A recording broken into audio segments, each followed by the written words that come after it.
இந்த மக்கள் தொகை அடிப்படையில தொகுதி மறுசீரமைப்பு செய்யப்படுறத தடுக்கிறதுக்கும், தமிழர்கள் தங்களோட உரிமைகளை பாதுகாக்கவும் பொதுமக்கள் இதுக்காக களமிறங்கி போராட வேண்டிய கால கட்டாயத்துல இருக்கும். தனக்கு அரசியல் பிடிக்காது அப்படின்னு சொல்லி ஒதுக்கி போறதுக்கான நேரம் இது கிடையவே கிடையாது. இந்த பிரச்சனை வந்துட்டு நமக்கான பிரச்சனை இல்ல, நம்மளோட ஒட்டுமொத்த தமிழகத்தோட வாழ்க்கையோட பிரச்சனையும் இதுல அடங்கி இருக்கு. நாடாளுமன்றத்துல நமக்கு போதுமான பிரதிநிதித்துவம் பலம் இருந்தா மட்டும்தான் தமிழகத்துக்கான உரிமைகளை நம்மளால கேட்டு பெற முடியும்.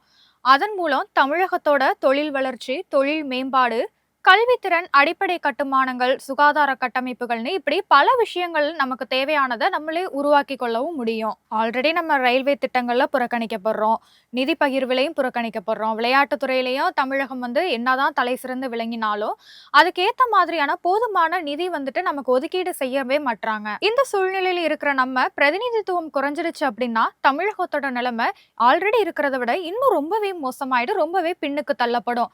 இது நம்மளோட வீட்டு பிரச்சனையா ஒவ்வொரு மக்களும் இத பார்க்கணும்.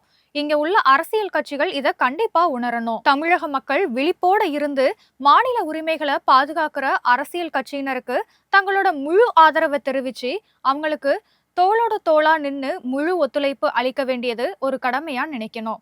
அப்படி இல்ல அப்படின்னா நமக்கான உரிமைகள் பறிபோகும். அதை நம்மளால வேடிக்கை மட்டும்தான் பார்க்க முடியுமே தவிர இதுக்கு குரல் கொடுக்கறதுக்கு தேவையான பலம் நம்ம கிட்ட இல்லாமலே போயிடும். அப்படி ஒரு மோசமான நிலைமை ஏற்படாம இருக்க நம்மளோட மாநிலத்தோட நலன் காக்க எல்லாரும் ஒன்றுபட்டு செயல்படுவோம்.